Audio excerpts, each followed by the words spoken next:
Kali ini kita akan belajar tentang metanarasi Alkitab dan panggilan umat Allah. Mengapa ini penting untuk kita pelajari? Karena memahami panggilan kita sebagai umat Allah dalam kerangka yang lebih utuh, seperti yang disaksikan oleh Alkitab, akan menolong kita untuk memahami kehidupan Kristen kita secara lebih utuh juga. Di dalam beberapa tulisan seperti tulisan John Stott, seorang tokoh Injili, dia menolong kita untuk melihat bahwa Alkitab tidak hanya bicara tentang potongan-potongan ayat secara terpisah-pisah, tetapi Alkitab memberikan satu landasan untuk memahami perjalanan sejarah dunia ini dengan secara utuh, dari mulai penciptaan, kejatuhan, penebusan, hingga penggenapan. Hal serupa kita bisa dapati di dalam tulisan Christopher Wright, seorang teolog Biblika. Dia menuliskan dalam bukunya The Mission of God's People, atau Misi Umat Allah. Dia menggambarkan bahwa kalau kita mau memahami misi secara utuh, maka kita perlu melihatnya di dalam gambaran Allah yang utuh seperti yang disaksikan oleh Alkitab. Demikian juga Albert Wolters dalam kaitan dengan kehidupan kerja, dia menolong untuk kita melihat makna dari pekerjaan manusia dalam kehidupan sehari-hari di dalam kerangka yang lebih utuh ini. Nah, tidak heran maka kemudian John Stott dalam buku Issues Facing Christians Today atau isu-isu global, dia mengatakan bahwa metanarasi Alkitab menolong kita memahami panggilan hidup sebagai pengikut Kristus di tengah dunia saat ini. Dalam buku itu dia mengajak kita untuk melihat apa tanggung jawab orang Kristen untuk situasi di sekitar kita, mulai dari kehidupan sehari-hari, dalam keluarga, dalam pekerjaan, sampai kepada isu-isu yang mendunia. Nah, mengapa demikian? Mengapa kerangka metanarasi Alkitab ini bisa menolong kita? Karena kerangka metanarasi Alkitab ini, ketika kita pahami dengan baik, ini akan mengajak kita untuk melihat bahwa karya keselamatan yang dialami oleh orang Kristen di dalam karya penebusan Kristus itu bukan hanya berkaitan dengan bagaimana manusia dibebaskan dari murka Allah, tetapi itu berkaitan dengan bagaimana manusia kemudian dikembalikan kepada rancangan Allah yang semula di dalam penciptaan.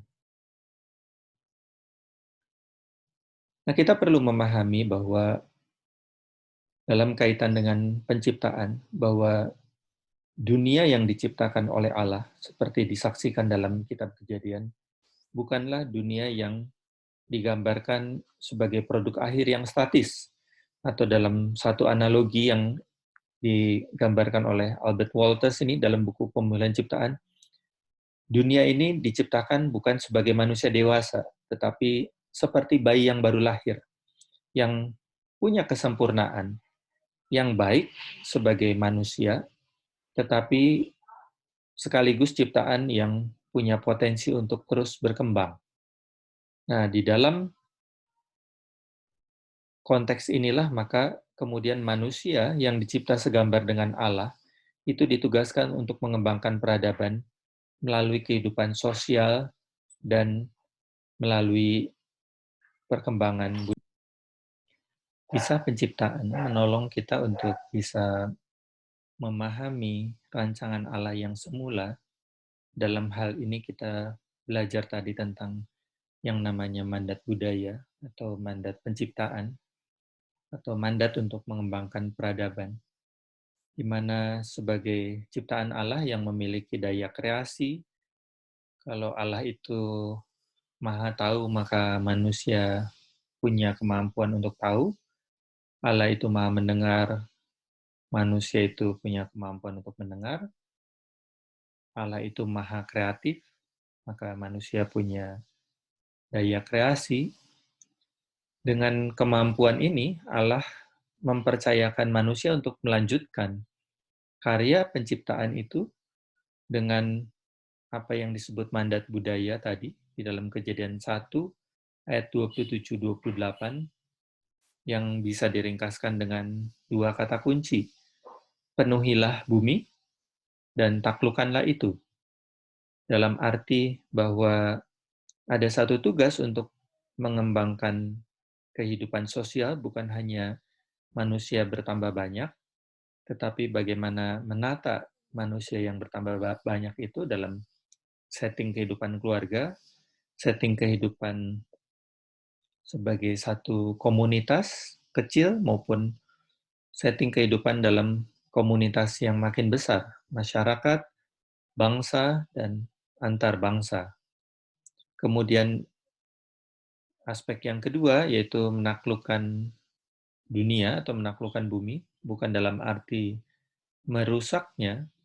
Ingat bahwa mandat budaya ini, tugas ini diberikan sebelum manusia jatuh dalam dosa, tetapi menaklukkan dalam arti menata alam semesta ini untuk menjadi sesuatu yang terpelihara baik, tidak menjadi liar, tetapi seperti gambaran menata taman dibandingkan dengan hutan, kemudian bagaimana ini menjadi sesuatu yang terus berkembang secara teknologi, membawa kesejahteraan bagi umat manusia dan bagi kehidupan di alam semesta. Maka kalau kita melihat penciptaan dalam kaitan dengan penggenapan, seandainya manusia tidak jatuh dalam dosa, maka kita bisa membayangkan ada satu perkembangan budaya yang terus berlangsung di dalam kerangka shalom. Ada satu perkembangan yang sehat terjadi di dalam kerangka shalom.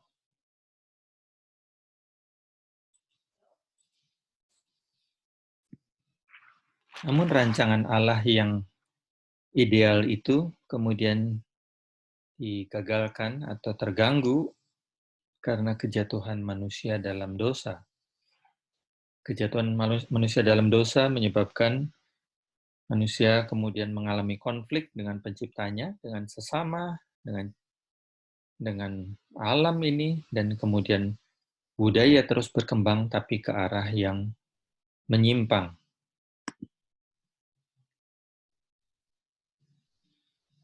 Allah terus berkarya untuk menyelamatkan dunia yang sudah jatuh ke dalam dosa ini dengan kita melihat di dalam perjanjian lama, sedini manusia jatuh dalam dosa, Allah sudah menjanjikan ada penebusan di mana keturunan wanita itu akan menghancurkan kepala si ular. Dan secara lebih konkret mulai terlihat di dalam panggilan kepada Abraham yang adalah nenek moyang Israel, dan kemudian panggilan kepada Israel di dalam perjanjian lama. Tetapi sejarah menunjukkan bahwa Israel tidak dapat memenuhi panggilan untuk menjadi alat penebusan Allah, menjadi alat untuk menyatakan karya Allah, karya keselamatan Allah yang memulihkan itu, dan kemudian Kristus datang di tengah dunia sebagai puncak dari karya Allah untuk menebus dan menyelamatkan dunia yang jatuh dalam dosa ini.